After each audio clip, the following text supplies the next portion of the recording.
Sejam bem-vindos à Rádio SBOT, o podcast oficial da Sociedade Brasileira de Ortopedia e Traumatologia. Hoje teremos mais um episódio, o especial CBF, com o tema Histórias da Seleção Brasileira. Eu sou o Dr. Rodrigo Lasmar, diretor médico do Clube Atlético Mineiro, médico da Seleção Brasileira de Futebol, professor da Faculdade de Ciências Médicas de Minas Gerais.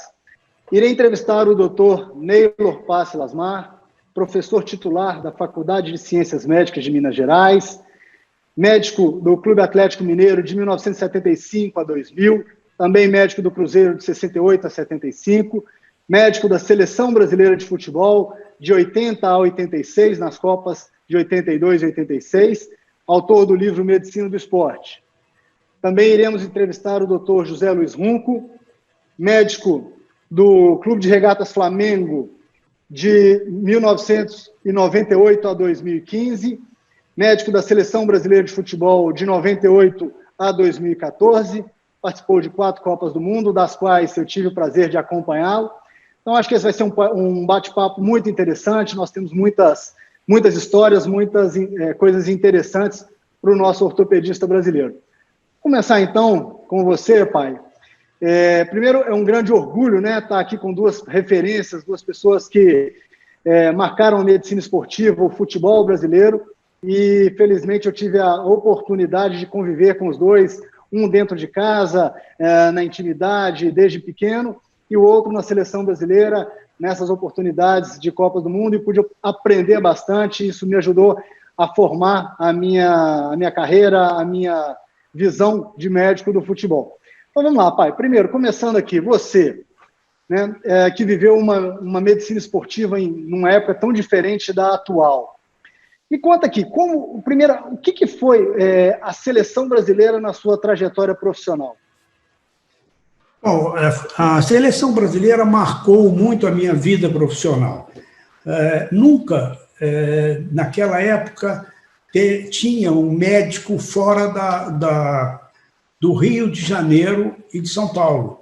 Então, o primeiro mineiro que foi ocupar esse cargo, eu tive essa honra de ter isso. E participei de muitas atividades nessa época, e principalmente o que me marcou muito foi essa equipe de 1982. Eu, pessoalmente, nunca vi uma equipe de futebol jogar da forma que jogou, essa de 1982. Emendando essa vivência, tem um fato interessante, se você quiser, eu já conto ele na continuação, que foi o seguinte: uma semana antes da Copa do Mundo, o time era muito certinho, tinha um ajuste perfeito. Era um time em que a enquete no Brasil tinha 90%, 95% de aprovação. Não tinha muita essa situação, não convocando, não convocou o Citrano. Mas, na Copa de 82, faltava uma semana para a Copa do Mundo, para começar a Copa, e o Careca, que era um grande jogador, um jogador do São Paulo, centroavante, e que encaixava perfeitamente no esquema que o Tele tinha montado. E era uma tarde, fazia um coletivo, era o último coletivo, ele na área escorregou, abriu muito a perna e caiu no chão gritando de dor. Quando eu entrei em campo, ele colocou a mão assim na região do adutor e falou: está sentindo demais, estou sentindo muita dor, nunca senti tanta dor. Carregamos ele para o vestiário, eu fui examiná-lo, eu examinei com a palpação muito dolorosa do tendão do adutor magno, e falei: olha, infelizmente está fora da Copa do Mundo. E era um jogador que fazia muita falta no time. Aí eu chamei o Tele e falei: Tele, o Careca infelizmente teve uma lesão, e uma lesão importante, e ele não vai ter condição de jogar a Copa do Mundo. Aí ele falou: nossa, mas está faltando uma semana, então vamos chamar aqui o presidente da CBF. Aí chamaram ele, era o senhor Giulite Coutinho, E ele chegou apavorado e falou, mas o que foi? Eu falei, olha, ele teve uma lesão importante da musculatura adutora, uma lesão de grau 3, e ele não tem condição de jogar. Ele falou, nossa senhora, mas eu tenho... Hoje é o último dia que nós temos de trocar, de colocar um outro no lugar, e o senhor tem que dar urgente um atestado dizendo que ele não tem. Eu peguei, sentei, e eu nunca mais esqueci o nome desse jogador. Todo mundo era Careca, e eu aprendi o nome dele. E sempre que eu dou aula na faculdade de lesões musculares, eu cito esse caso. Aí eu disse, atesto que é o atleta Antônio de Oliveira Filho, portador de grau de lesão muscular importante, grau 3, está impossibilitado de fazer qualquer tipo de exercício físico, no mínimo durante 4 semanas. Quando o senhor Girilde Coutinho leu aquilo, ele olhou e falou, mas o senhor está colocando a sua carreira em jogo. Eu falei, mas o senhor não precisa? Ele falou, pois é, mas o senhor está afirmando que ele não vai fazer nada em 4 semanas? Eu falei, olha, eu estou com convicção de que isso aí vai durar de 30 dias ou muito mais. Ele falou, mas isso é uma situação que nós vamos ter que dispensá-lo, e ele vai chegar no Brasil, vai chegar, às vezes, ele chega no seu clube, daqui 2 semanas e joga. Eu falei, olha, é a única solução que eu tenho para o senhor é essa. O Careca virou para mim e falou, doutor, não me corta não, porque eu nunca tive uma lesão muscular. Espera até amanhã. Eu falei, não tem amanhã, tem que resolver hoje. Porque hoje é o último dia de convocar um jogador. Convocou o Roberto Dinamite, inclusive. Aí eu fui para o meu quarto e não dormi, evidente. Eu não dormi, e quando foi 6 horas da manhã do dia seguinte, toca o telefone, era o Careca. Ele falou, doutor, eu estou com uma dor terrível, e eu pedi, vem cá, urgente no meu quarto, porque eu fui tirar o pijama aqui, a minha coxa está roxa do quadril até o joelho. Eu falei, já estou indo. Muito obrigado, viu, Deus? Graças a Deus.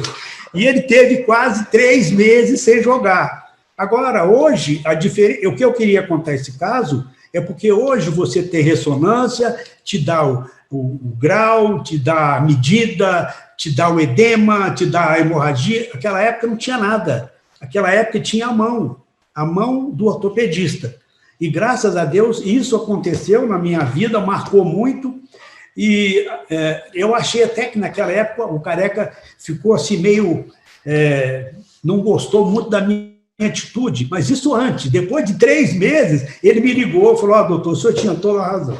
Esse foi um caso mais importante. Tem um outro segundo, se talvez tiver tempo, é o caso do Zico, que rompeu o ligamento cruzado 3 meses antes da Copa de 86, e o Tele falava assim, doutor, olha, qualquer jogador pode não ir, mas eu quero o Zico de qualquer maneira.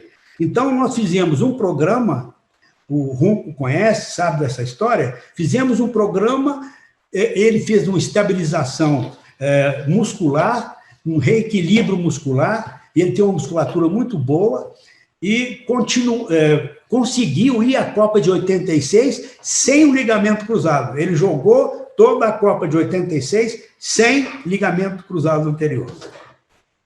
Infelizmente, né? Perdeu um pênalti contra a França.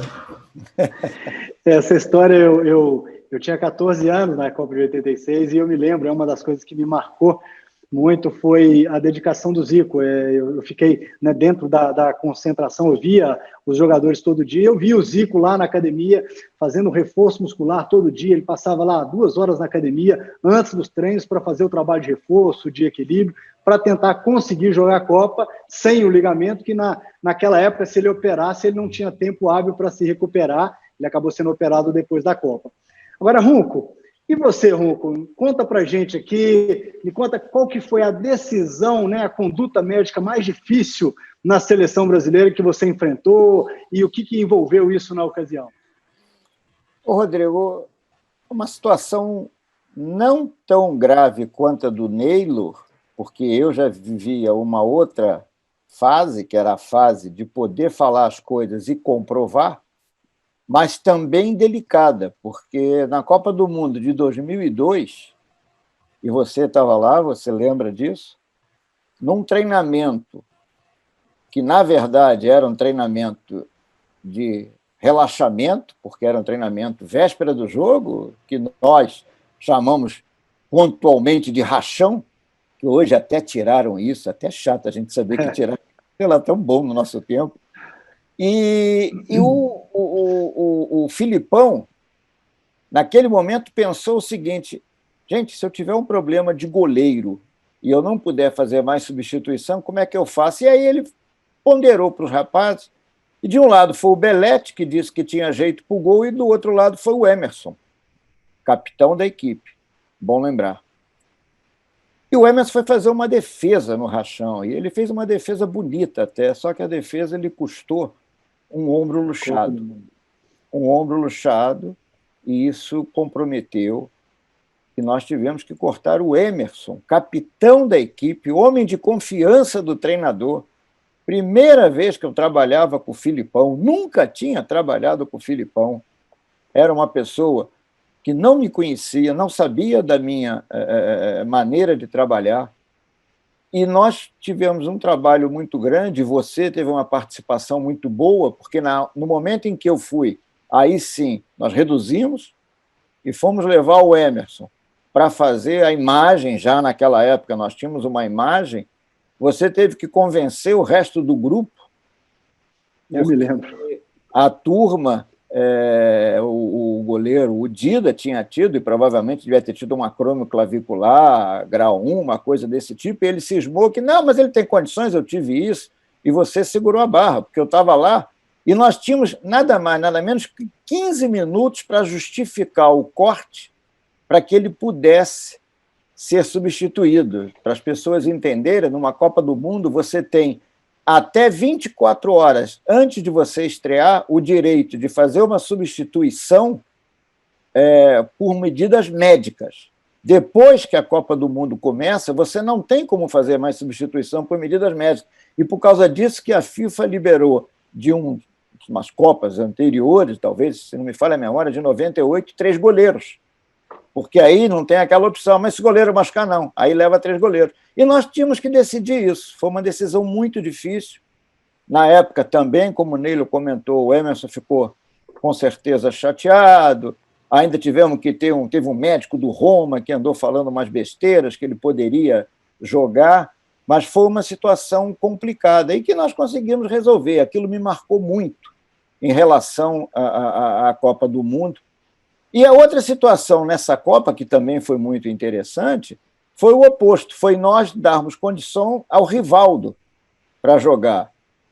Estava lá um problema, o médico do Barcelona tinha dado uma entrevista e eu tinha tido uma reunião com 4 médicos do Barcelona e eles, na época, queriam fazer uma artroscopia no Rivaldo e corrigir o eixo do Rivaldo e fazer uma osteotomia. E eu disse, não tem a menor condição, pô. Você vai fazer osteotomia nesse jogador, ele não vai jogar nunca mais. E isso também foi uma polêmica grande, porque o médico do Barcelona, nós estávamos treinando, o Rivaldo convocado, treinando, e o médico do Barcelona disse que o Rivaldo não jogaria a Copa do Mundo. E quando eu fui comentar, e aí o assessor de imprensa me disse, você tem que ir lá resolver isso, e eu fui comentar, eu escutei de um jornalista que é aqui do Rio o seguinte, doutor, essa história nós ouvimos na última, que levaram o Romário até o final e cortaram o Romário. Esse filme vai ser repetido. Eu falei, não, eu garanto a você que não vai ser repetido. E aí vai méritos, primeiro ao jogador, porque vocês sabem muito bem que se o jogador não tiver vontade, a gente não consegue. Você citou o Zico, Neilo trabalhou com ele, eu tive a oportunidade de trabalhar com ele, é um sujeito que você pedia e ele fazia o triplo. Então, méritos ao jogador, méritos da confiança que ele teve na gente, qualidade técnica dos profissionais que cuidaram dele. Tanto o Luiz Rosan, fisioterapeuta, coisa que o Neilo, nas outras Copas, não teve, e aí aquela Copa a gente já começava a ter o trabalho do fisioterapeuta e o trabalho do Darlan e do Paulo Paixão. E nós conseguimos também reequilibrar o Rivaldo, e, na verdade, esse não tinha que operar nada, e, na minha ótica, com todo o carinho e respeito que eu tenho ao Ronaldo, eu acho que o Rivaldo foi o cara que definiu para a gente aquela Copa do Mundo.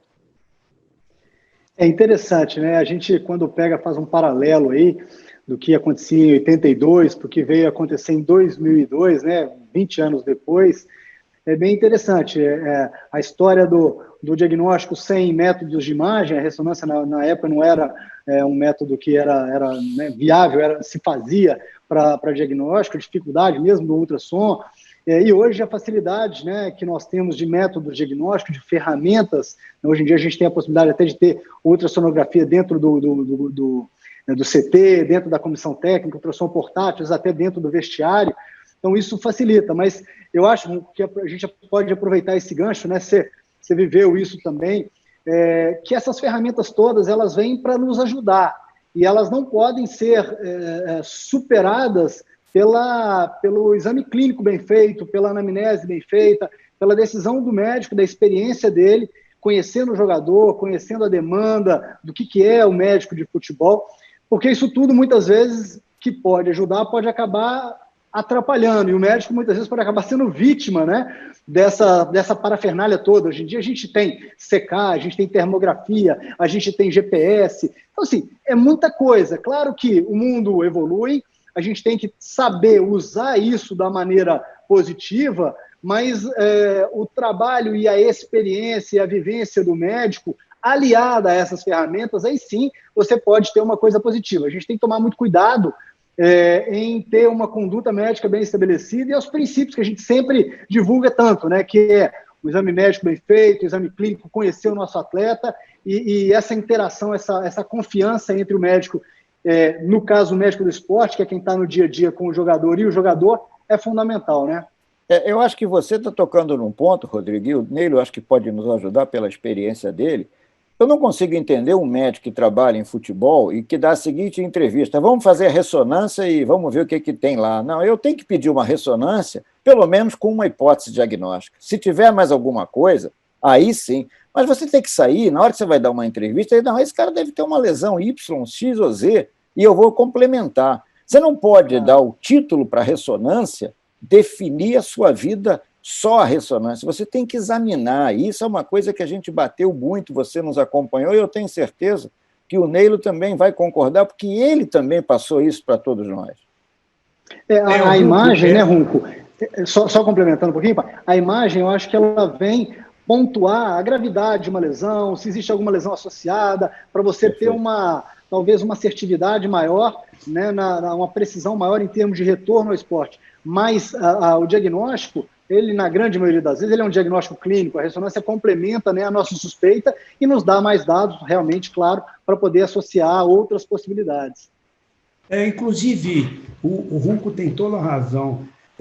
A gente que já está mais velho, a gente pode fazer uma avaliação crítica da vida nossa de ortopedista, né, Runco? Eu não sei se você passou essa fase que eu passei, logo que voltei da minha residência e que já comecei a operar, a gente fazia menissectomia aberta e os livros daquela época falavam que você tinha que tirar o menisco inteiro. Sim. Se você fizesse uma menissectomia parcial, você estava errado, você tinha que fazer uma incisão posterior para tirar o corno posterior. Perfeito. Eu não sei se você passou por isso. Eu passei por isso. Peguei essa fase ainda. Eu peguei essa fase. E alguns até diziam que tinha que tirar os dois, porque se ficasse o menisco lateral, desequilibrava. Isso daí fazia... Teve uma... Neilo, eu vi do professor José Albano, da Nova Monteiro, uma pessoa conhecida na medicina, que o ligamento cruzado servia para jogar no balde. Quer ver como é que é? Escutei isso em palestra. Olha, e isso que você falou, Runco, eu ouvi num congresso brasileiro de ortopedia de um colega nosso que tinha muita reputação, que ele, pessoalmente, e ele mexia com medicina esportiva, que ele tirava sempre os dois meniscos. Ele não tirava só um, e você sabe dessa história. Então, assim, eu acho que isso é interessante, né, gente? A gente fazendo esse link, para ver como que a medicina, não só a medicina esportiva, mas a medicina evoluiu, mudou muito a ortopedia, ela avançou demais. Eu acho que a medicina esportiva, muitas vezes, ela é a ponta de lança dessa história toda. Por quê? Porque existe recurso, existe tecnologia, né? A gente tem à disposição o que existe de mais novo, de mais moderno, porque o futebol é um grande negócio e cada semana a mais que o atleta fica fora, isso repercute financeiramente. E é interessante a gente escutar essas histórias. Eu não vivi nessa época das menissectomias abertas, mas a gente ouve, lê a respeito disso no passado.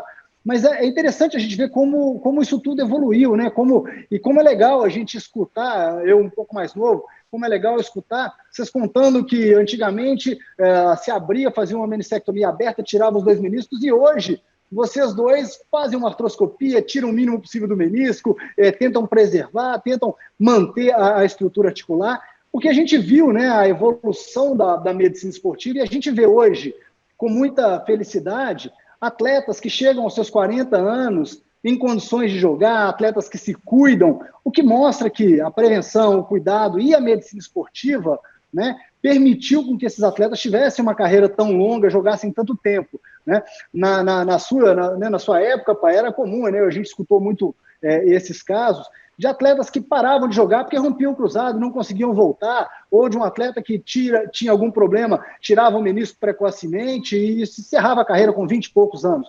Isso, felizmente, né, a gente já vê isso hoje no futebol, Ronco, situações onde a gente teve prazer de conviver com atletas de 38, 40, mais de 40 anos que, né, jogam em alta performance, mostrando que isso é fruto da evolução do nosso trabalho, né, da evolução contínua do que vem sendo feito, né? Eu tenho, naqueles slides antigos que eu tinha, e que eu guardava muito isso, você sabe disso, eu tenho um armário de slides, antigamente a gente usava, e eu tinha muito slide de joelho. Então, eu tinha vários slides, inclusive de atletas, às vezes um ou outro profissional, mas pode ser atletas amadores, que faziam uma menissectomia total, e eu fotografava isso, ele tinha a incisão anterior e a incisão posterior, para tirar o couro posterior. 10 anos depois ele tinha uma artrose, 20 anos depois ele tinha uma prótese total do joelho. Então, você vê como é que a medicina mudou. A medicina, hoje, a situação das imagens, ela melhorou muito e facilitou a conduta e até a observação da evolução desses pacientes todos. Eu tenho vários pacientes que eu trato há mais de 30 anos e que, infelizmente, naquela época fazia menissectomia aberta e que hoje eu trato da artrose dele. Então, é isso daí. Não sei se o Ronco também já passou por isso, sabe? Tenho, Neilo, tenho sim. Eu tenho paciente que, na verdade, era o que a gente tinha, né? Era o que você tinha naquele momento. E Exato. Que hoje você acompanha e que alguns deles você acabou fazendo até prótese. Mas o doente entendeu que o que você fez naquela época era o que tinha, era o que se colocava na época. Da mesma maneira que hoje, a evolução da medicina permite você até pensar em alguns casos, e eu não faço, mas o meu filho faz, e eu tenho certeza que teu filho faz, as suturas de menisco, que é uma coisa que as pessoas estão cada dia mais preocupadas em fazer, e é uma coisa que a gente tem que estar atento. As indicações... A medicina toda, né, Ronco? Hein? A medicina como um todo. A gente viveu também muita coisa da medicina regenerativa, né? Dos procedimentos regenerativos, que eu acho que a gente vai caminhar para isso. O que mudou, né? O que era... Vai, Rodrigo. Isso tudo vai. A única coisa que hoje me deixa muito triste com a medicina do esporte, em especial a medicina do futebol, é o mix que está havendo de querer o profissional querer entrar em áreas que não era dele. Então, entra em área de suplementação, entra em área de fisiologia do exercício. Isso não é função nossa. A função nossa é coordenar esse trabalho, é averiguar esse trabalho, para que você possa ter tranquilidade. Mas a nossa função não é essa função. Isso é uma coisa que hoje me assusta, porque eu fico olhando e estão colocando determinadas posições como se isso fosse a vida do atleta. Eu não sou profissional da área de nutrição, eu não tenho que me envolver se suplemento é bom, eu tenho que saber dar valor, como você falou muito bem.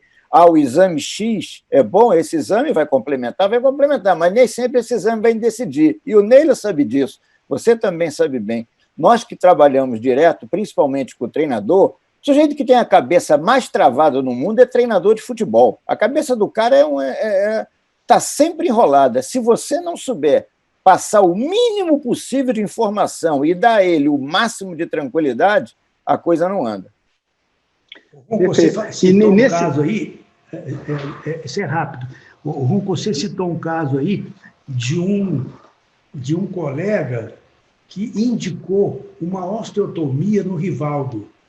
E graças a Deus que você não aceitou isso e tratou ele de uma outra forma, porque se você pegar um Genuvaro, igual tem o Rivaldo, igual tinha o Leandro, que jogou na seleção brasileira, que fez, inclusive, osteotomia, sim. E que depois da osteotomia ele acabou do futebol. Sim. Acabou. E você disse uma coisa muito certa. Se o Rivaldo fosse fazer isso daí, ele não teria uma carreira maior. E isso complementa o seguinte: hoje, por exemplo, está se dando muito valor à biomecânica, a alguns exercícios de postura e tal. Aí um dia eu estava numa discussão médica, eu falei, gente, não citei nem o Rivaldo, eu fui lá atrás, eu digo, se a gente for pensar em biomecânica e postura, o Garrincha não jogava futebol, que é um cara mais torto do que o Garrincha, pô. Então tem algumas coisas que a gente tem que ter muita tranquilidade. O Camanho, uma vez, numa conversa comigo, disse: a medicina do futebol é um negócio todo diferente. E realmente é todo diferente. Quantos jogadores que vocês tiveram imagens da síntese pública que era horrorosa, e o cara jogava normal. Esse cara não consegue andar, pô. E ele jogava. Então nós temos que ter muito cuidado com isso. Isso Perfeito. mesmo. Eu acho que no futebol a gente lida com um ser humano um pouco diferente, né? A superação e a característica genética deles realmente uma coisa. São pessoas muito fortes, são pessoas que superam os seus limites e não é raro nós nos depararmos com lesões, às vezes lesões de cartilagem extensas, edemas ósseos, que você vai fazer um exame admissional, você vai faz a ressonância no joelho, porque eu estou contratando. Você vê, se você ficar analisando tudo, você entra em pânico, que o cara está lá julgando e está bem e tal. Então, assim, tem uma característica individual e do esporte que só o tempo que nos faz entender, né? Eu acho que nós, não sei se todos acompanharam, semana passada nós tivemos, eu sei que o Ronco estava junto, nós tivemos um webinar com o Brian Cole, que falou sobre lesões de cartilagem no esporte. Ele foi muito feliz quando ele disse exatamente isso. Ele falou assim, às vezes você pega uma lesão muito grande, o cara está cheio de coisa, você fala com ele assim, quanto menos eu mexer, às vezes eu vou te ajudar, mantém em alto nível, leva um pouquinho a sua dor. Se eu inventar de fazer um transplante osteocondral, se eu fizer um transplante de menisco, provavelmente você não vai voltar a jogar e você vai ter uma interrupção da sua carreira, que às vezes com medidas simples, ele ainda citou, se você tiver um reequilíbrio muscular, fizer um PRP, você consegue às vezes colocar o cara para voltar à sua atividade e a vida que segue, ele termina a sua carreira. Então, eu acho que é uma visão de quem está acostumado com o futebol, ou aqui no caso dele, não só futebol, é basquete, mas com o esporte é uma visão diferente, né? Mas agora, Ronco e Rodrigo, você teve um jogador recente no Atlético. Sim, que ninguém acreditava que ele jogasse. Você levou ele nos Estados Unidos e ouviu 2 médicos. Inclusive, os 2 falaram assim, você pode fazer qualquer coisa, menos transplante de menisco e osteotomia. E você não fez nenhuma das duas e ele está jogando, foi vendido agora. Rodrigo, o que você está comentando é muito interessante o seguinte, para que você tenha essa postura, o mais importante é ter formação. É isso que a gente bate. Então, a pessoa tem que ter formação. As pessoas não podem achar que ser médico de futebol, e cai no que nós somos uns privilegiados, porque além de trabalharmos em nossos clubes, o tempo que foi necessário, você ainda atuante, conseguimos chegar ao máximo que você pode chegar, que é chegar à seleção brasileira, mas com formação médica, com formação no sentido médico, médico global, o médico que procura olhar as coisas num sentido total, o médico que valoriza o exame clínico, o médico que valoriza a história do doente, o médico que aprendeu a valorizar o exame complementar, mas para complementar o que ele pensa, o médico que aprendeu a ver essas oportunidades que tem hoje, como você falou, CK, termografia, mas para ajudar. Então, você tem que ter base, porque se você não tiver base, você entra na onda e você vai surfar em cima da onda. E aí eu digo o seguinte, se a bola entra, tudo é bom, meu amigo. Agora, o dia que a bola resolve não entrar, vira um inferno. Você trabalhou com a melhor seleção de futebol, na minha ótica, Leilo, depois da seleção de 70, a melhor seleção que você trabalhou foi a sua, de 82.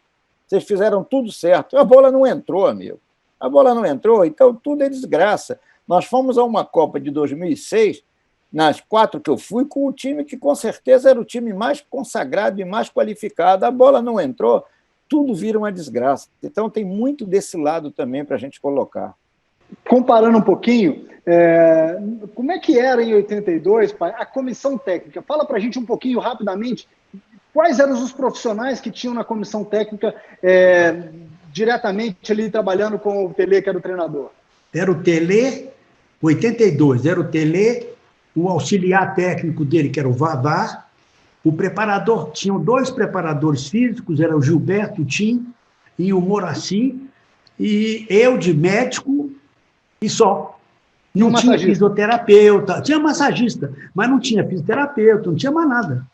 Eu que fazia tudo. Eu era um ortopedista, era um clínico, eu que ia na alimentação, eu que fazia tudo, eu que tratava das dores abdominais, não tinha um clínico. 86 passou a ter um cardiologista, que era o Ricardo Vivaco. Eu não sei se o Rum conhece ele. Conheço. Ele está bem ainda, Rum? Não está bem em termos de saúde, mas está vivo ainda, mas já não está tão bem. Eu nem sabia. E ele começou em 86, ele foi em 86, mas em 82, Rodrigo, era isso, Tele, Vavá, Gilberto Tim, Moraci Santana e eu. Tá. O gancho que eu queria pegar, Runco, em 2002, nós já tínhamos um fisioterapeuta, né, Runco? Sim. E em 2014, né, que nós ainda continuávamos juntos na seleção, como é que foi a evolução, né? A equipe já era bem maior. Sim, você tinha mais, você tinha 2 fisioterapeutas, você tinha 2 massagistas, a coisa foi crescendo e a coisa tomou uma dimensão difícil de você controlar. Hoje você já tínhamos Pode falar. Pode falar. Hoje você hoje deve ter muita dificuldade para conseguir controlar essas coisas, porque o jogador, inclusive hoje, está vivendo uma realidade, não, mas eu vou levar o meu fisioterapeuta. Aí o outro jogador, às vezes, pode não estar evoluindo bem, isso infelizmente acontece. Aí, não, mas o meu fisioterapeuta tem uma tática que melhora, e isso fica uma bola de neve muito grande. Eu, particularmente, hoje vou dizer uma coisa do fundo do meu coração, eu acho que eu não estou mais preparado emocionalmente para aguentar isso, porque eu ia sair na porrada toda hora eu ia na porrada. Então, eu acho interessante e eu queria chegar nesse ponto, porque agora nós temos aí 3 fisioterapeutas, então nós passamos de 82, onde não tinha a figura do fisioterapeuta, para 2002, que tínhamos 1, 2014 tínhamos 2, hoje nós temos 3 fisioterapeutas, e eu acho que o fisioterapeuta ganhou um espaço muito grande. Nós temos um fisiologista, que também não existia na época, nós temos uma nutróloga, que faz a parte da nutricionista, que também é uma figura que ela é pontual, mas ela vem a acrescentar. Nós aumentamos muito os analistas de desempenho, né, os auxiliares técnicos. Então, assim, o futebol hoje, ele virou, a comissão técnica, ela virou uma equipe realmente muito grande em termos de número de pessoas, uma equipe interdisciplinar. E aí a função, eu acho que essa é uma outra função que a gente acaba desempenhando hoje, a função do coordenador médico é de unificar todas essas informações da área médica, onde você tem a parte do fisiologista, do nutrólogo, do médico, do fisioterapeuta, do massagista, que ainda tem, né? Unificar tudo isso, tomar as melhores decisões, né? A melhor decisão, para que o treinador, aí chega naquele ponto que você falou, que muda, mas continua o mesmo. O treinador ele quer escutar o mínimo possível, o máximo de confiança com a informação mais precisa. Se você começar a falar com ele um monte de coisa da fisiologia, ele não quer saber. Ele quer saber se o cara está pronto ou não, qual que é a indicação, qual que é a conduta. Então, cabe ao coordenador médico hoje em dia a gestão de todo esse grupo, filtrar essa informação, conduzir isso e levar isso da melhor forma possível. Então, acho que a figura do médico ela vem mudando muito, né, ao longo do tempo, e aí a gente tem aí uma história que de 82 até 2020 que a gente está, nós estamos quase com 38 anos de evolução, então é uma trajetória grande na história da seleção brasileira. Eu acho que acompanhar essa mudança é uma maneira da gente olhar para frente, aprender com o passado e vislumbrar o que vem de possibilidade para o futuro, né? E é fundamental, Rodrigo, que você hoje, na sua função, tenha noção exata de tudo que está se passando, porque também na hora que dá alguma zebra, a coisa continua a mesma. Quem é o responsável? É o doutor. Então, por isso é o que eu digo o seguinte, eu dizia isso no meu tempo, tudo é bonitinho, todo mundo tem liberdade, mas aqui a coisa tem que ter um cuidado, porque no final da linha, quem leva a flechada sou eu. Então, tem que ter muito controle dessas coisas, e isso, por isso que eu te digo, hoje talvez fosse difícil, porque essas informações, elas acabam, nem sempre as pessoas têm tranquilidade de sentar e conversar com você, mas não dirigir ao jogador, porque mesmo que ele não fale para o treinador, ele fala para o jogador, e já botou uma minhoquinha na cabeça do jogador, aí o jogador já começa a ficar com aquela cabeça meio de minhoca, pô, mas será que é? Será que não é? Isso é uma coisa importante. Não deve ser fácil. Quer dizer, para você é porque você é jovem. Teu pai e eu, já numa faixa de idade já diferente, e com outra formação, talvez não tivesse mais condições de aguentar esse tipo de coisa. Eu acho que a gente vai se adaptando, né, aos novos tempos, e também, com certeza, daqui a pouco terão coisas novas que vão vir para acrescentar. Eu acho que a função, né, Ronco, do coordenador, como a gente está falando ali, é uma função de gestão, é entender todas as novidades que sempre aparecem na nossa área, então, na medicina esportiva. Cada dia lança-se um aparelho novo, um aparelho revolucionário, e se você não souber filtrar e realmente ver o que é importante e o que aquilo vai te ajudar, você cria um monte de dúvida, né? Então, agora, acho que o assunto é muito legal, a gente tem história para contar até amanhã, se deixar aqui, precisa de vários episódios desse podcast. Mas, para fechar, Ronco, conta aí alguma coisa, você viveu tanto tempo no futebol, conta um caso interessante, um caso que te marcou, que vai despertar a curiosidade dos ortopedistas brasileiros aí. Olha, eu vou contar uma história real, e nessa história real, eu só não vou contar o nome do santo, mas vou dizer que o sujeito era goleiro. A primeira vez que eu vi esse goleiro na seleção brasileira, a maneira que ele enfaixava a mão, porque ele tinha operado o punho, falei, esse cara não vai agarrar nunca. E esse cara foi um grande goleiro que participou conosco em Copa do Mundo. Foi muito interessante como aquilo era fundamental para ele, entendendo? Na verdade, o enfaixamento da mão não era nada mais do que uma proteção que ele tinha de uma cirurgia que tinha feito, e aí me permitam comentar, pelo nosso querido Rames, que o Meilo sabe disso, era o nosso secretário quando nós estávamos na diretoria da SBOT. Então, o Ramos Matar tinha feito uma bela cirurgia no atleta e ele se enfaixava todo, mas o sujeito agarrava e, olha, ajudou a gente a beça. Verdade. E você, pai, para fechar aqui, algum caso interessante, alguma coisa que você viveu? É muito rápido. Uma vez eu viajando com o Atlético tinha um centroavante que não sabia nada de nada. Ele não sabia escrever o nome, não sabia nada. E nós fomos disputar um jogo da Libertadores em Caracas. Só que o avião atrasou, chegou lá assim, 2 horas da madrugada, não tinha mais restaurante aberto. Ele ligou para o meu quarto e falou, doutor, eu estou com fome. Eu falei, olha aí, disca o número 5 e pede um sanduíche, que eles vão te servir. Aí ele ligou, em vez de ele discar o número 5, ele discou o número 3. Aí falou, senhor, eu quero um sanduíche. Aí o cara falou assim, senhor, aqui não é del restaurante, é um equívoco. Aí ele virou e falou, equívoco é PQP. Virou para o companheiro de quarto e falou, o que é equívoco, hein? Caso do futebol, né?